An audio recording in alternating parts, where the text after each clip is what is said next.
हाय friends, Bharat Akhani icon engineering class Ambawadi. जो आज आप WRC रेनफोर्स बीम એટલે WRC बीम વિશે સમજીશું। ગઈકાલે આપણે સિંગલી RCC બીમના એનાલિસિસ અને ડિઝાઇન બંને એક્ઝામ્પલ જોયા, બંનેની મેથડ જોઈ, કઈ રીતે સિંગલી RC બીમમાં એનાલિસિસ અને ડિઝાઇન થઈ શકે। આજે આપણે ડબલી જોઈશું। ડબલી શું છે, WRC બીમ શું છે, કેમ ડબલી કરવું પડે, ડબલી ક્યારે બનાવવું પડે, સિંગલી અને ડબલીનો ડિફરન્સ શું, સિંગલી RCC બીમ અને WRCC બીમનો ડિફરન્સ શું, એ બધું આપણે સમજીશું આજે। તો WRCC બીમનો કન્સેપ્ટ શું છે એ પહેલાં સમજીશું। તો જો અહીંયા આપણે WRCC બીમ તમને બતાવેલું છે, ડબલી રેઇનફોર્સ બીમ છે। હવે જુઓ, આ જે બીમ છે આ 3 ડાયમેન્શનમાં એક બીમ આપેલું છે। જો અહીંયા ઉપર રેઇનફોર્સમેન્ટ છે, નીચે પણ રેઇનફોર્સમેન્ટ છે। ઉપર રેઇનફોર્સ છે એને સ્ટીલ ઇન કોમ્પ્રેશન ઝોન, આ કોમ્પ્રેશન ઝોનના સળિયા સ્ટીલ છે, અને આ ટેન્શન ઝોનનું સ્ટીલ છે। સ્ટીલ ઇન ટેન્શન ઝોન, આ ટેન્શન ઝોનનું સ્ટીલ છે અને આ કોમ્પ્રેશન ઝોનનું છે। આ બંને વચ્ચે જે લાઇન દેખાય છે એ તમારી ન્યુટ્રલ એક્સિસ છે। ન્યુટ્રલ એક્સિસના કારણે કોમ્પ્રેશન ઝોન અને ટેન્શન ઝોન અલગ પડે છે। આ ન્યુટ્રલ એક્સિસના કારણે ટેન્શન ઝોન, આ ક્રોસ સેક્શન છે, આપણે જે ક્રોસ સેક્શન જોઈએ છે આ છે, અને એમ લોન્જિટ્યુડનલી જોઈએ તો બીમ આમ છે, લોન્જિટ્યુડનલી તો બીમ આમ છે, તમારા બાર આમ નાખેલા હશે, આ બાર છે, તો આ નીચે પણ બાર છે, એટલે કે ટેન્શન ઝોનમાં। કારણ કે જુઓ અહીંયા ટેન્શન નહીં કોમ્પ્રેશન કેમ આવે, કારણ કે જ્યારે બીમને જ્યારે આપણે સિમ્પલી સપોર્ટેડ મૂકવામાં આવે કે કન્ટિન્યુઅસ મૂકવામાં આવે તો આ રીતે જ્યારે સપોર્ટ ઉપર હોય, આ બે સપોર્ટ ઉપર, તો અહીંયા લોડ આવે તો એનું બેન્ડિંગ આમ થાય, એટલે સેગિંગ થાય। સેગિંગ થાય એટલે નીચે ટેન્શન આવે ને ઉપર કોમ્પ્રેશન આવે। તમે ભણેલા છો, તમને ખબર છે કે નીચે ટેન્શન આવવાનું, કારણ કે આમ બેન્ડિંગ થશે તો નીચે ખેંચાશે એટલે ટેન્શન આવશે અને ઉપર કોમ્પ્રેશન આવશે, એ જાણો છો। તો ઉપરનો ઝોન એ કોમ્પ્રેશન હશે અને નીચેનો ટેન્શન હશે। આપણે અત્યારે જે વાત કરી રહ્યા છીએ, આપણે સિમ્પલી સપોર્ટેડની જ વાત કરીએ છીએ। કેન્ટિલીવર આવે તો ઊંધું થઈ જાય, કેન્ટિલીવરમાં ટેન્શન ઉપર થઈ જાય, કોમ્પ્રેશન નીચે થઈ જાય, એટલે ટોટલ ઉલટું થઈ જાય। પણ આમાં જે આપણે સિંગલી અને ડબલીનો જે આપણે અત્યારે વાત કરી રહ્યા છીએ ડિફરન્સની, તો સિંગલી અને ડબલીનો ડિફરન્સ એ છે કે તમારું સ્ટીલ અહીંયા કોમ્પ્રેશન ઝોનમાં અને ટેન્શન ઝોનમાં બંને જગ્યાએ સ્ટીલ આવે તો એને ડબલી કહેવાય। ડબલી એટલે બંને ઝોનમાં આપણે સ્ટીલ મૂકીએ છીએ। સ્ટીલ આપણે એને બંને ડિઝાઇન સ્ટીલ છે, બંને ડિઝાઇન છે। જો સિંગલીમાં શું હોય છે, નીચે ટેન્શન ઝોનમાં સ્ટીલ હોય પણ ઉપર ખાલી 2 બાર હોય 12 mm, એ ખાલી એન્કર બાર હોય। એન્કર બાર એટલા માટે કે જે સ્ટીરઅપને તમારે પકડી રાખવા માટે, સ્ટીરઅપને હોલ્ડ કરવા માટે હોય, એટલે કે એ ડિઝાઇન બાર નથી હોતા, એને કોઈ ડિઝાઇન વેલ્યુ નથી, એને કોઈ મોમેન્ટ લેવાની નથી, કશું જ લેવાનું નથી। ખાલી નીચેના જે આપણે જે બાર હોય સિંગલીમાં AST હોય, એ AST માત્ર ટેન્શન લે અને કોમ્પ્રેશન માત્ર કોન્ક્રીટ સહન કરે।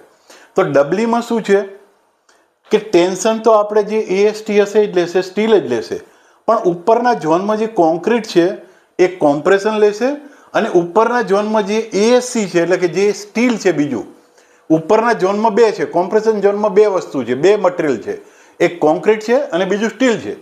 તો કોન્ક્રીટ પણ કોમ્પ્રેશન લેશે અને જે સ્ટીલ છે પણ કોમ્પ્રેશન લેશે, એટલે કે કોમ્પ્રેશનના 2 કોમ્પોનન્ટ બનશે, એક C1 અને એક C2।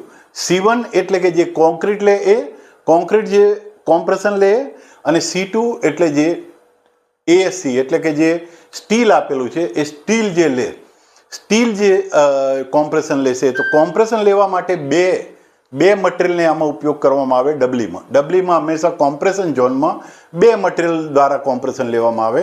ટેન્શન માટે તો માત્ર સ્ટીલ હોય નીચે ટેન્સાઇલ ઝોનમાં। તો હવે જો આપણે એની ફિલોસોફી સમજીએ કે કઈ રીતે આપણે ડબલી રેઇનફોર્સ બીમ બનાવવામાં આવે। જો પહેલાં આપણે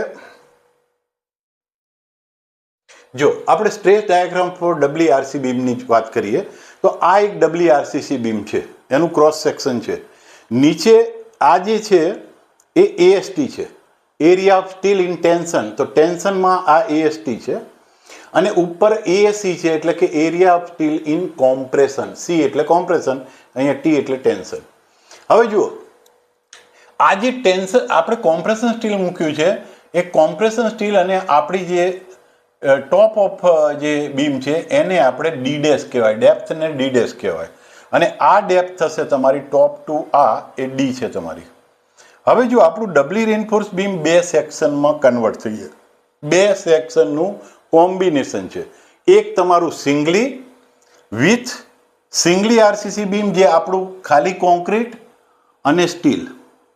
ખાલી કોન્ક્રીટ, અહીંયા કોમ્પ્રેશન ખાલી કોન્ક્રીટ લે અને અહીંયા સ્ટીલ, તો આને AST1 કહેવાય. આ જે સ્ટીલ, આ કોમ્પ્રેશન જે લેવાની તાકાત છે એની સામે બેલેન્સમાં જે સ્ટીલ મૂકવામાં આવે એને AST1 કહેવાય. એટલે કે આ MU લીમ માટે હોય.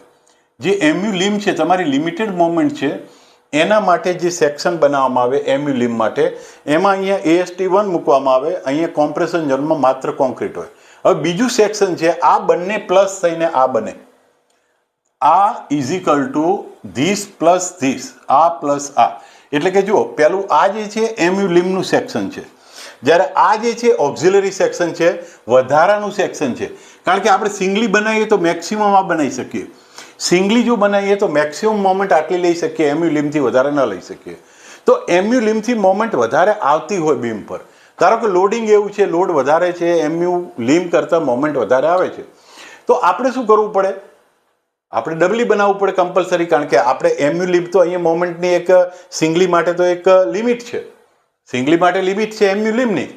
કારણ કે એ કોમ્પ્રેશન ઝોન લિમિટેડ છે તમારો. તમે ટેન્શનમાં તો સ્ટીલ તો ગમે તેટલું મૂકી શકો છો, પણ એ કોમ્પ્રેશન તમારો ફિક્સ છે. કોમ્પ્રેશન ઝોન જે ન્યુટ્રલ એક્સિસ ઉપરનો ફિક્સ છે, એટલા માટે C1 નો કોમ્પોનન્ટ ફિક્સ થઈ જાય. એટલા માટે જો બીજું મોમેન્ટ લેવાની, વધારાની જે મોમેન્ટ લેવાની છે, કારણ કે તમારી જે MU આવે છે એ વધારે છે MU લીમ કરતાં, તો MU is equal to MU Lime plus MU2, એટલે વધારાની જે મોમેન્ટ છે એને MU2 કહીએ. તો MU2 માટે બીજું સેક્શન જે ડિઝાઇન કરવામાં આવે એને ઓક્ઝિલરી સેક્શન કહેવામાં આવે. એ છે તમારું ઓક્ઝિલરી સેક્શન. આ તમારું ઓક્ઝિલરી સેક્શન છે, આ ઓક્ઝિલરી સેક્શન છે. જો હવે આ ઓક્ઝિલરી સેક્શન MU2 લેવા માટે છે, તો અહીંયા AST2 આવશે અને ASC આવશે. તો અહીંયા કોમ્પ્રેશન ASC લેશે અને ટેન્શન AST2 લેશે. અહીંયા કોમ્પ્રેશન કોન્ક્રીટ લેશે અને ટેન્શન AST1 લેશે. તો આ કોમ્પ્રેશનના રિસ્પેક્ટમાં AST1 બાર છે, આ કોમ્પ્રેશન લેવાના રિસ્પેક્ટમાં એટલે ASC દ્વારા લેવાતા કોમ્પ્રેશનના AST2 બાર છે. તો ટોટલ AST કેટલું થાય? તો AST1 પ્લસ AST2 કરો એટલે આ AST મળી જાય. AST1 અને AST2 કરો એટલે AST મળી જાય. અને આ જે ASC છે અહીંયા મૂકીએ તો આખું તમારું ડબલીનું સેક્શન બની જાય. હવે જો આપણે આ જે કવર છે એને આપણે D' કહીએ છીએ. હવે આપણે કઈ રીતે કરીશું આપણે આગળ એ જોઈએ ને ડિઝાઇન.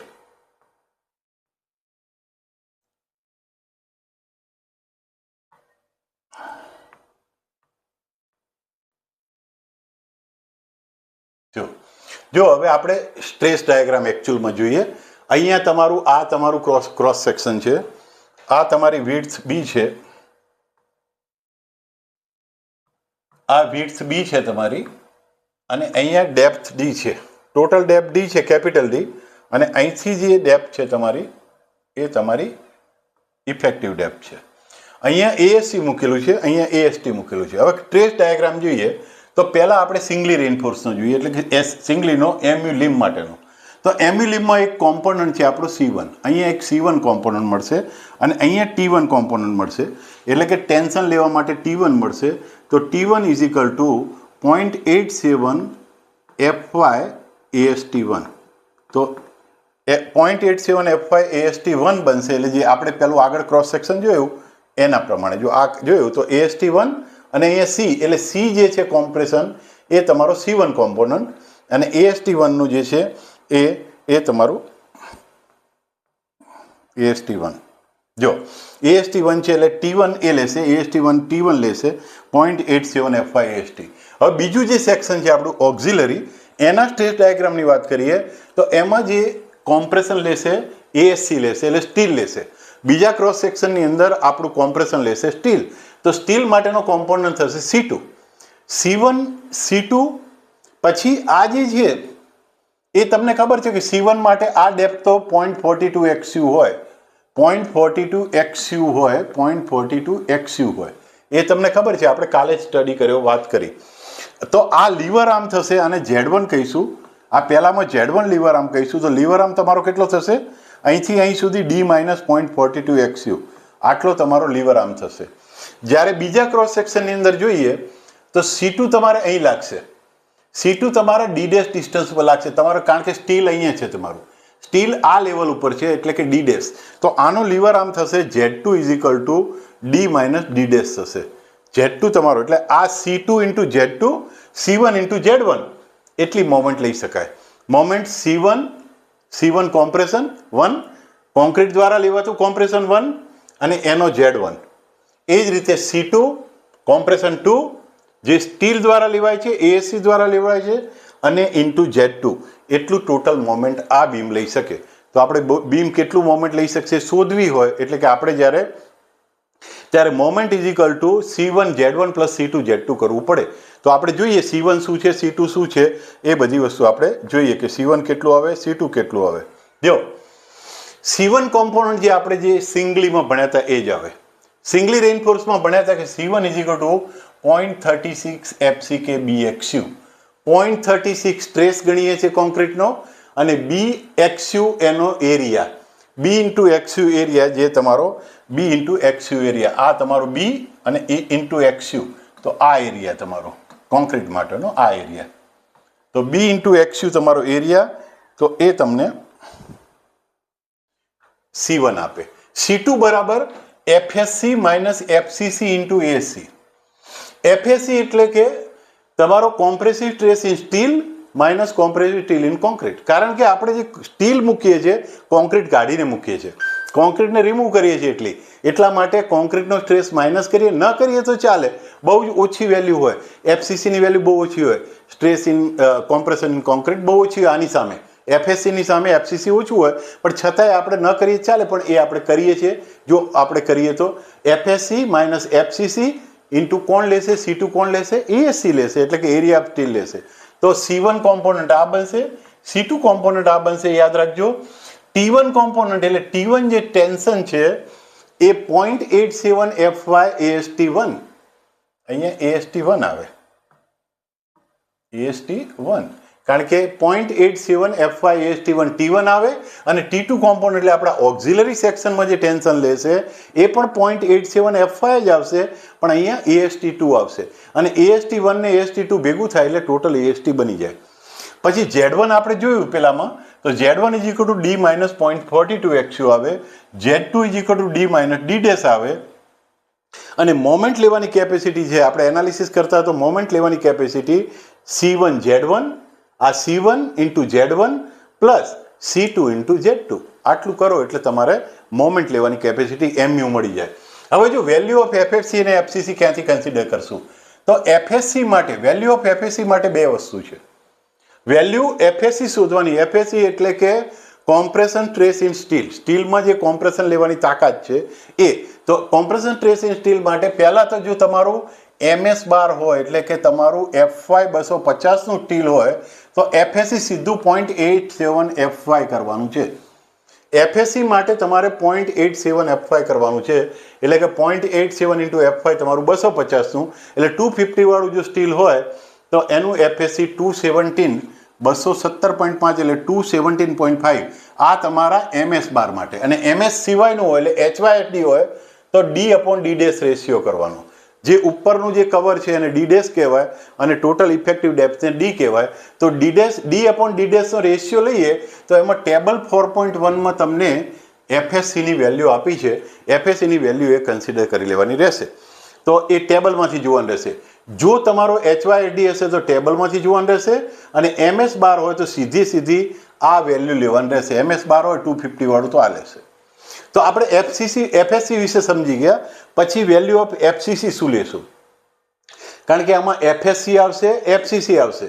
તો FCC ની વેલ્યુ થશે 0.446 FCK. આ ફિક્સ તમારું જો 0.446 20નું FCK હોય તો × 20, અને 25નું હોય તો × 25. તો આ રીતે તમારે FCC શોધી કાઢવાનું. હવે જુઓ એનાથી આગળ વધીએ આપણે. જો પહેલાં તો આપણે હવે એક ડિફરન્સ જોઈએ કે ડિફરન્સ બિટવીન સિંગલી અને ડબલી, સિંગલી અને ડબલી વચ્ચેનો ડિફરન્સ શું. પહેલું તો આપણે જોયું, પહેલું તો એક ક્રોસ સેક્શન દોરી કાઢવાનું. હંમેશા પહેલું એક ક્રોસ સેક્શન દોરી કાઢવાનું કે સિંગલી આને કહેવાય ને ડબલી આને કહેવાય. પહેલો ડિફરન્સ તો ક્રોસ સેક્શન. તો ક્રોસ સેક્શનમાં શું ડ્રો કરવાનું? જો સિંગલીમાં આ બીમ આવશે, અહીંયા એએસટી આવશે અને ઉપર ખાલી એન્કર બાર આવશે. ઉપર ખાલી એન્કર બાર આવશે. જ્યારે ડબલીની અંદર એએસટી આવશે અને ઉપર એએસસી પણ આવશે. એટલે સ્ટીલ બે જગ્યાએ આવશે, આ સ્ટીલ અને આ સ્ટીલ. આમાં ખાલી અહીંયા સ્ટીલ છે, અહીંયા ખાલી એન્કર બાર છે. ખાલી એન્કર બાર, ડિઝાઇન વગરના એન્કર બાર છે. તો આ એક બેઝિક ડિફરન્સ, તો આ પહેલો ડિફરન્સ છે, તો બેઝિક ડિફરન્સ છે. એના પછી એન્કર બાર અહીંયા બે પ્રોવાઈડ કરવામાં આવે છે. બીજો ડિફરન્સ, સિંગલીમાં બે એન્કર બાર પ્રોવાઈડ કરવામાં આવે જે ખાલી નોન ડિઝાઇન હોય, નો ડિઝાઇન, એની કોઈ ડિઝાઇન હોતી નથી. મેં એક્સપ્લેન નથી લખ્યું વ્યવસ્થિત, એટલે આખું ટોટલ નથી લખ્યું, તમારે એ રીતે સમજી લેવાનું છે. તો જો એન્કર બાર છે એ ડિઝાઇન વાળા નથી હોતા. જ્યારે આની અંદર કોમ્પ્રેશન ઝોનની અંદર એએસસી મૂકવામાં આવે છે. પહેલું તો ડ્રોઈંગ દોરો, પછી આ બે વસ્તુ લખો, એટલે બે પોઈન્ટ થઈ ગયા. હવે ત્રીજો પોઈન્ટ, આપણે ડિફરન્સનો ત્રીજો પોઈન્ટ જોઈએ તો થર્ડ પોઈન્ટ જોઈએ સિંગલી માટે. આ સિંગલી અને અહીંયા ડબલી લઈ લઈએ. જો સિંગલી અને ડબલી માટેનો ત્રીજો પોઈન્ટ જોઈએ તો સિંગલી ક્યારે બને કે જ્યારે એમયુ, તમારી જે મોમેન્ટ આવે છે એમયુ લીમથી ઓછી હોય. એમયુ લીમથી મોમેન્ટ ઓછી હોય તો તમારે સિંગલી બનાવવાનું ચાલે, સિંગલી ચાલે. તો તમારે કોમ્પ્રેશન ઝોનમાં સળિયા મૂકવાની જરૂર નથી. કોમ્પ્રેશન ઝોનમાં રેઇન્ફોર્સમેન્ટ મૂકવાની કોઈ જરૂર નથી. જો તમારું એમયુ આવે છે, એટલે જે મોમેન્ટ તમારી બીમ પર આવી રહી છે એ મોમેન્ટ તમારી એમયુ લીમથી ઓછી થતી હોય તો તમારે સિંગલી બની શકે. પણ ડબલી ક્યારે બને? તો આ ડબલીનો ડિફરન્સ જોઈએ તો ડબલી ક્યારે બને કે જ્યારે mu is greater than mu limited. Mu લીમથી મોટી હોય એનો મતલબ ડબલી બનાવવું પડે, કારણ કે સિંગલી ના ચાલે, કારણ કે એમયુ લીમથી મોમેન્ટ વધારે આવે છે. તો વધારાની મોમેન્ટ માટે જે એક્સ્ટ્રા મોમેન્ટ છે એને MU2 કહેવામાં આવે. તો MU2 માટે બીજું સેક્શન તમારે અંદર મૂકવું પડે, એટલે ASC મૂકવા પડે અને AST2 મૂકવું પડે. ASC અને AST2 મૂકો એટલે જે ક્રોસ આખું સેક્શન બને એ ડબલી બને. હવે ચોથી વસ્તુ, moment of resistance is less. આમાં મોમેન્ટ ઓફ રેઝિસ્ટન્સ લેસ મળે, જ્યારે આમાં મોમેન્ટ ઓફ રેઝિસ્ટન્સ વધારે મળે. MR ઇઝ મોર, આમાં MR મોર મળે, વધારે મળે. આમાં મોર મળે, આમાં તમારું મોમેન્ટ ઓફ રેઝિસ્ટન્સ ઓછું, કારણ કે સિંગલી રેઇન્ફોર્સ બીમ હોય તો તમારી મોમેન્ટ ઓછી લઈ શકે. ઓછી મોમેન્ટ આવતી હોય ત્યાં જ સિંગલી પ્રોવાઈડ કરવામાં આવે, પણ મોમેન્ટ વધારે આવતી હોય તો તમારે ડબલી કરવું પડે. એટલે અહીંયા મોમેન્ટ ઓફ રેઝિસ્ટન્સ મોર આવે, અહીંયા લેસ આવે. ફિફ્થ જોઈએ, પાંચમો ડિફરન્સ જોઈએ આપણે તો લેસ ડક્ટાઇલ. આ ડક્ટાઇલ ઓછું હોય, લેસ ડક્ટાઇલ, જ્યારે આ મોર ડક્ટાઇલ. આ છે મોર ડક્ટાઇલ છે. ડક્ટિલિટી વધારે હોય, આમાં ડક્ટિલિટી વધારે હોય કારણ કે સ્ટીલ વધારે છે. ઉપર પણ સ્ટીલ છે, નીચે પણ સ્ટીલ છે. નીચે વધારે AST1 ને AST2 છે, જ્યારે ઉપર ASC છે. તો એનો મતલબ કે એની ડક્ટિલિટી વધારે હોય, ડક્ટાઇલ વધારે હોય, તો આ વધારે પ્રિફરેબલ સેક્શન છે. છઠ્ઠું જોઈએ તો અહીંયા રિવર્સિબલ સ્ટ્રેસ આવતો હોય, આ સુટેબલ નથી. Not suitable for reversible stress. જ્યાં સ્ટ્રેસ રિવર્સિબલ થતો હોય ત્યાં આ સુટેબલ નથી, સિંગલી સુટેબલ નથી. જ્યારે આ સુટેબલ છે, suitable four reversal of stress. જ્યાં સ્ટ્રેસ રિવર્સલ થતું હોય ત્યાં સુટેબલ છે. સ્ટ્રેસ રિવર્સેબલ ક્યારે થાય? અર્થક્વેક આવે. જ્યારે અર્થક્વેક આવે તો નીચેથી ધક્કો વાગે. આમ તો આપણે શું ગણીએ છીએ કે બીમ પર ઉપરથી લોડ આવે એટલે સેગિંગ થાય, પણ જ્યારે અર્થક્વેક આવે તો નીચેથી ધક્કો આવે તો હોગિંગ થઈ જાય. તો એને રિવર્સિબલ ઓફ સ્ટ્રેસ કહેવાય. તો અર્થક્વેક માટે આ સારામાં સારું છે. અર્થક્વેક રેઝિસ્ટન્સ માટે સારામાં સારું છે. તો ડબલી હંમેશા અર્થક્વેક રેઝિસ્ટન્સ માટે સારામાં સારું, જ્યારે સિંગલી છે એ સુટેબલ નથી. રિવર્સેબલ સ્ટ્રેસ માટે સુટેબલ નથી, એટલે અર્થક્વેક માટે સુટેબલ નથી. લેસ ડક્ટાઇલ છે, મોમેન્ટ ઓફ રેઝિસ્ટન્સ ઓછું મળે, MU લિમ કરતાં ઓછું હોય, અહીંયા MU લિમ કરતાં વધારે હોય, MR વધારે મળે એટલે મોમેન્ટ ઓફ રેઝિસ્ટન્સ વધારે મળે, વધારે ડક્ટાઇલ છે અને સુટેબલ ફોર રિવર્સિબલ સ્ટ્રેસ. તો આટલું આપણે કહી શકીએ. હવે જુઓ, આપણે એક એનાલિસિસનો એક્ઝામ્પલ જોઈએ. તો એનાલિસિસમાં શું કરવાનું છે? તમારે ફાઇન્ડ કરવાનું છે moment of resistance. Moment resistance MR find. તો ફાઇન્ડ અહીંયા આપણે લખી શકીએ, મેં ખાલી ડેટા જ લખેલા છે આમ, બરાબર છે, એક અલગ અલગ પાડીને ડેટા. તો ફાઇન્ડ મોમેન્ટ ઓફ રેઝિસ્ટન્સ અથવા તો મોમેન્ટ ઓફ રેઝિસ્ટન્સ અથવા તો MU કેટલી લઈ શકે એ શોધવાનું છે. ફાઇન્ડ મોમેન્ટ ઓફ રેઝિસ્ટન્સ તમને આપ્યું છે ડેટામાં. ડબલી સેક્શન છે 300/600નું, 300/600નું સેક્શન છે. એટલે આપણે અહીંયા એક પહેલાં ડ્રો કરી લઈએ. આ આપણું સેક્શન છે. ચાલો, આ સેક્શન આપણે છે. આમ 300 છે એની વિડ્થ અને આમ એનું 600 ટોટલ ડેપ્થ છે. કારણ કે અહીંયા ઇફેક્ટિવ નથી લખ્યું, અહીંયા ઇફેક્ટિવ વર્ડ નથી એટલે ટોટલ ડેપ્થ જ ગણવાની. પણ અહીંયા કવર આપેલું છે, જુઓ, effective cover 50 mm both side. Effective cover 50 mm both side એનો મતલબ કે તમારું અહીંયા ASC આવે અને અહીંયા AST આવે. તો આ ઉપરનું કવર છે એ D' છે, એ 50નું છે, આ પણ 50નું, અને નીચેનું કવર છે એ પણ 50નું છે. તો નીચેનું કવર આપણે માઇનસ કરીએ તો તમને ઇફેક્ટિવ ડેપ્થ મળે. તો આપણી ઇફેક્ટિવ ડેપ્થ થશે 550 mm થશે. કારણ કે 600 ટોટલ ડેપ્થ આપી છે, ઓવર ડેપ્થ એટલે કેપિટલ D આપેલું છે, તો સ્મોલ d તમારો થશે 550. કારણ કે ટોટલ ડેપ્થ 600ની છે તો 50નું કવર જાય, 50નું કવર જાય. કારણ કે અહીંયા જો 50નું કવર આપેલું છે, ઉપર ને નીચે બંને બાજુ 50નું કવર છે. એટલે કે એનો મતલબ D' ની વેલ્યુ પણ 50 છે. ધ્યાન રાખજો, D' તમારું 50 mm છે અને તમારી ઇફેક્ટિવ ડેપ્થ થશે 550 mm. ઇફેક્ટિવ ડેપ્થ 550 mm થશે. હવે જો બીજું શું આપ્યું છે, 4 bar of 20 mm diameter in compression zone. તો આ કોમ્પ્રેશન ઝોનમાં 4 સળિયા છે, 4 બાર છે 20 mm ના અને 6 બાર 20 mm ના ટેન્શનમાં છે. તો અહીંયા 6 છે ટેન્સાઇલ ઝોનમાં. AST માટે 6 બાર છે 20 mm ના, 6 બાર 20 ના, અહીંયા 4 બાર 20 ના. 4 બાર 20 ના કોમ્પ્રેશન ઝોનમાં છે, ટેન્શન ઝોનમાં 6 બાર છે તમારા એ ટેન્સાઇલ ઝોનમાં. આ AST છે અને આ ASC છે. એનો મતલબ અહીંયા લખી શકીએ આપણે, આ ASC છે અને આ AST છે. આ AST છે આપણો, આ AST આપેલો છે, કવર આપેલું છે. M25ની કોન્ક્રીટ આપેલી છે, કોન્ક્રીટ M25ની ઉપયોગ કરવાનો છે અને Fe415નું સ્ટીલ ઉપયોગ કરવાનો છે. Fe415નું સ્ટીલ ઉપયોગ કરવાનો છે, Fe415. ચલો આપણે ગણતરી કરીએ. જો પહેલું તો તમને જે બાર આપેલા છે એ પ્રમાણે પહેલા AST ને ASC ગણીશું. AST કેટલો થાય, કેટલા બાર આપે છે આપણને AST જોઈ લો. AST માં આપે 6 બાર 20 mm ના, 6 20 mm ના આપેલા છે. તો 6 × π/4 20 નો સ્ક્વેર એટલે આ તમને AST મળે. તો AST મળશે 1885 mm સ્ક્વેર. ASC કેટલું મળે, તો ASC આપ્યું છે આપણને 4 બાર 20 mm ના.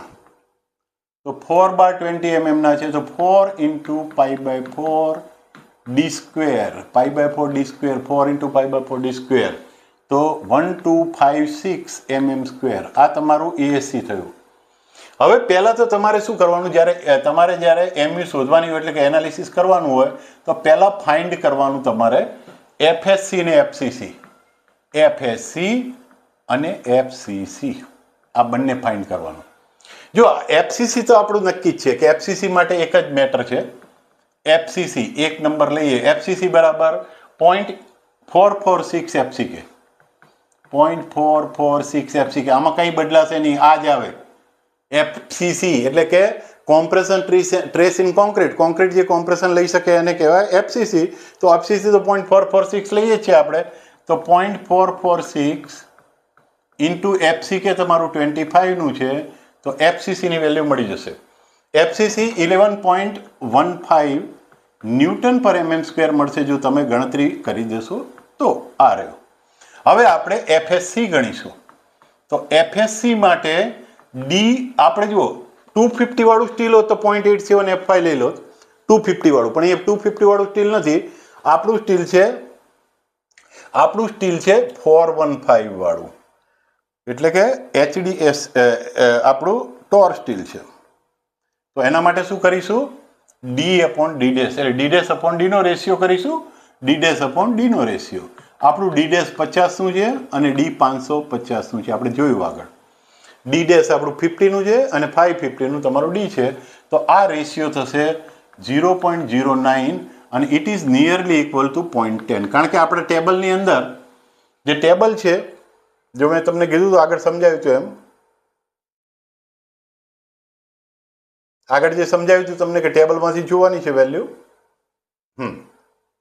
ટેબલ આપણું ટેબલ નંબર 4.1 છે, એની અંદર ડી અપોન ડી ડેશના રેશિયો પરથી તમને એફએસસી મળશે. તો એફએસસી એમાંથી મળશે.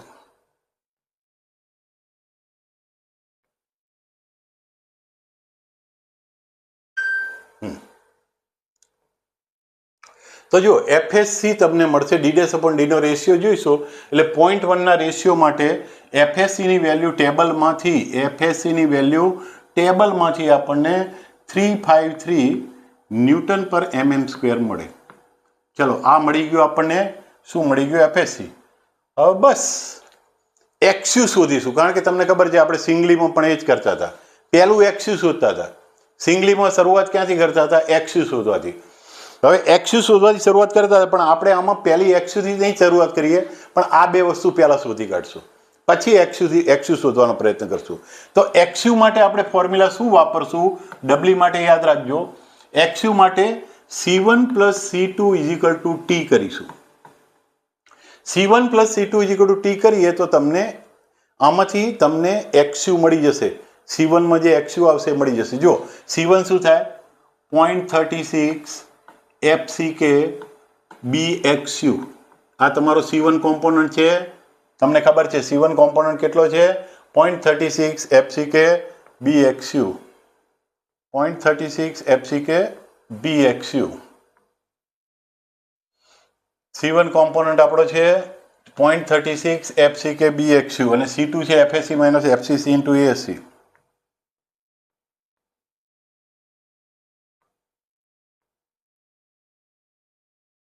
ચાલો, તો C1 છે તમારો આ પ્લસ C2 છે, શું થાય? FSC - FCC × ASC એટલે C2 મળી ગયો. That is equal to T. તો T શું થાય? 0.87 FYAST.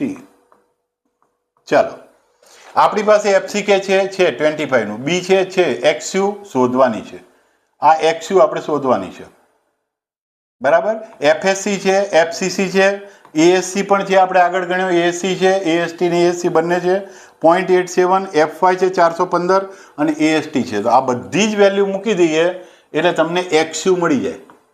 તો તમને અહીંયા XU ની વેલ્યુ જો તમે કેલ્ક્યુલેશન કરશો તો 93.04 mm ની XU મળશે. XU મળે પછી આપણે શું કરીશું? XU મેક્સ શોધીશું. XU maximum.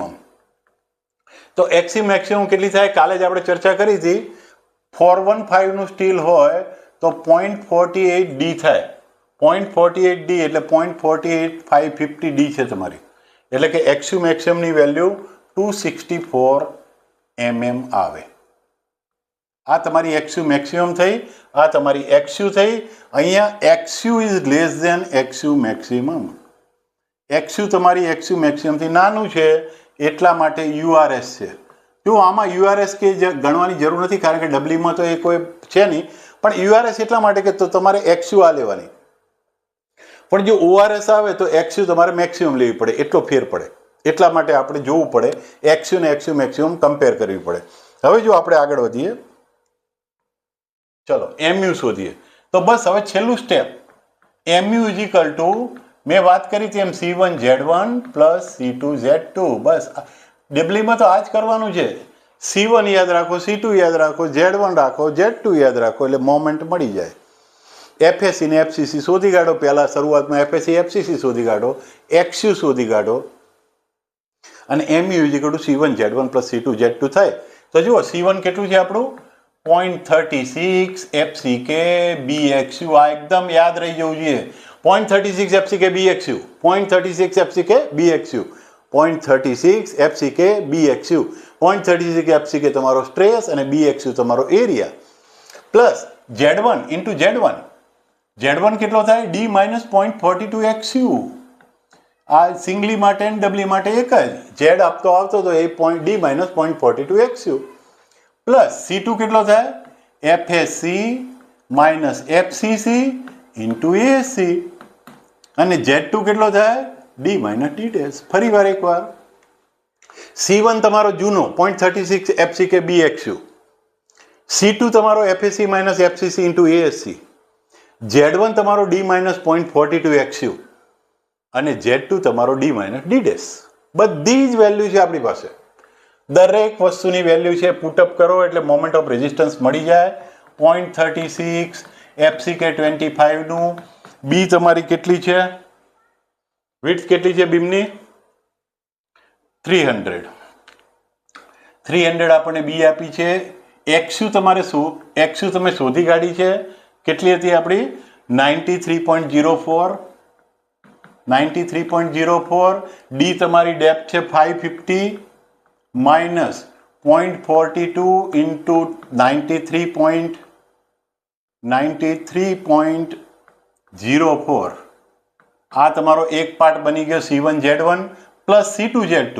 FSC અને FCC. FSC કેટલું આવ્યું હતું આપણે? 353. FCC આપણે ગણ્યું હતું 11.15 ઇન્ટુ ASC આપણે ગણ્યું હતું આગળ ઉપર 1256. બધા ડેટા હમણાં બતાવી દઉં. અને D minus D dash. D તમારું આટલું છે 550 અને D ડેશ છે 50 નું. તો આ બધી ગણતરી કરી નાખો ફર્સ્ટ ક્લાસ તો તમારી મોમેન્ટ ઓફ રેઝિસ્ટન્સ મળે 343.03 ઇન્ટુ 10 પાવર 6 ન્યૂટન મિલીમીટરની મોમેન્ટ મળે અને કેન મીટરમાં ફેરવી નાખીએ તો 343.03 કેન મીટરની મોમેન્ટ તમે રેઝિસ્ટન્સ આપી શકે. તો આપણું જે બીમ છે ડબલી રેઇનફોર્સ બીમ આપ્યું છે એ આટલી મોમેન્ટ લઈ શકશે. આ તમારો આન્સર.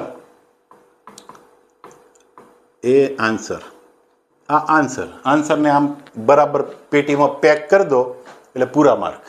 જો MU ઇઝિકલ two C1 Z1 plus C2 Z2. ફરી વાર એકવાર આપણે C1 C2 C2 બધું જ જોઈ લઈએ. જો FSC FCC કઈ રીતે શોધવાનું? પહેલું તો તમને જો 6 સળિયા આપ્યા હતા 20 mm ના એટલે AST મળી જાય. 4 સળિયા તમને આપ્યા હતા ASC મળી જાય કોમ્પ્રેશન ઝોનના ટેન્શન ઝોનના. FSC ને FCC શોધીશું. FCC માટે તો એક જ 0.446 FCK. FSC માટે D ડેશ અપોન D નો રેશિયો કરીશું અને એના પરથી ટેબલમાંથી લઈશું FSC મળી જશે. XU શોધીશું. XU માટે C1 પ્લસ C2 ઇઝિકલ T કરીશું. C1 થશે 0.36 FCK BXU, C2 થશે FSC minus FCC into ASC અને T થશે 0.87 FY AST. 0.87 FY AST. ફરી વાર એકવાર બોલી જઈએ. C1 0.36 FCK BXU, C2 FSC minus FCC into ASC, T ઇઝિકલ two 0.87 FY AST. તો આટલું યાદ રહેવું જોઈએ. બિલકુલ મોડે થઈ જવું જોઈએ. તો આખું બધું મૂકી દો તો XU મળી જાય. XU મળે એટલે આપણે શું કરીશું? MU શોધીશું. MU બરાબર C1 Z1 plus C2 Z2. C1 0.36 FCK BXU, D minus 0.42 XU. આ તમારો Z1, આ Z1, આ C1, આ C2 અને આ તમારો Z2.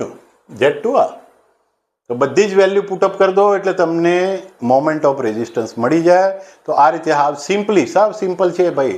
ડબલી રેઇનફોર્સ બીમ હોય કે સિંગલી બધું જ સિમ્પલ છે જો સમજી જાઓ તો આ રીતે આપણે શોધી કાઢીશું.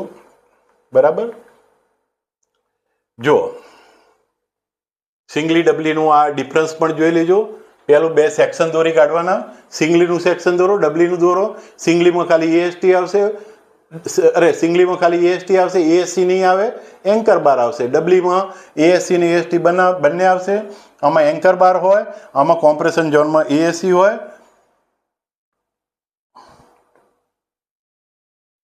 MU લીમ કરતાં ઓછી હોય, અહીંયા MU લીમ કરતાં વધારે હોય.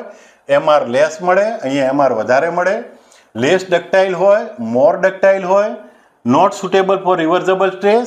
રિવર્સેબલ સ્ટ્રેસ માટે સુટેબલ છે, બેસ્ટ છે. ડબલી સારામાં સારું છે. જનરલી ડબલી બનાવવામાં આવે તો અર્થક્વેક રેઝિસ્ટન્સ સારામાં સારું આપી શકે, કારણ કે અર્થક્વેકની અંદર તમારો સ્ટ્રેસ રિવર્સેબલ થાય. પછી આપણે એક્ઝામ્પલ જોયો, આ ડેટા હતા, ડેટા પરથી આપણે MR ગણી કાઢ્યો, એટલે કે મોમેન્ટ ઓફ રેઝિસ્ટન્સ ગણી કાઢ્યું. તો આ રીતે આપણે ડબલી રેઇનફોર્સનું એનાલિસિસ કરીશું. હવે આવતીકાલે આપણે એક ડબલી રેઇનફોર્સ બીમનું ડિઝાઇનનું એક્ઝામ્પલ, 2 ડિઝાઇનના એક્ઝામ્પલ સરસ કન્સિડર કરીશું અને ડબલી આપણું પૂરું કરીશું અને પછી આગળ વધીશું. તો આવતીકાલ સુધી તમે આ બધું તૈયાર કરી નાખજો, જોઈ લેજો. બિલકુલ ઇઝી છે, પાસ થવા માટે કંઈ જ તકલીફવાળું નથી. આપણું ડોસ છે એટલું સરસ રીતે કરાવી દઈશ કે તમને પાસ થવા માટે કોઈ પ્રોબ્લેમ નહીં થાય. અને જ્યારે રેન્ક લાવો છે, માર્ક લાવવા છે, એના માટે પણ સરસ જ છે. એના માટે પણ પૂરેપૂરા માર્ક આવે. જો ડોસમાં તો પૂરા માર્ક લાવવા હોય તો પૂરા આવે, કારણ કે 1 માર્ક કપાય નહીં. થિયરી તો જનરલી આપણને IASમાંથી મળી જાય છે, એક્ઝામ્પલો સાવ સિમ્પલ હોય છે, ગણી કાઢો, પૂરા માર્ક આવે. બરાબર? તો તૈયારી બરાબર કરજો. 8 તારીખે આપણી 8 મે એક્ઝામ છે. બરાબર તૈયારી કરીને જજો. જય હિન્દ, જય ભારત.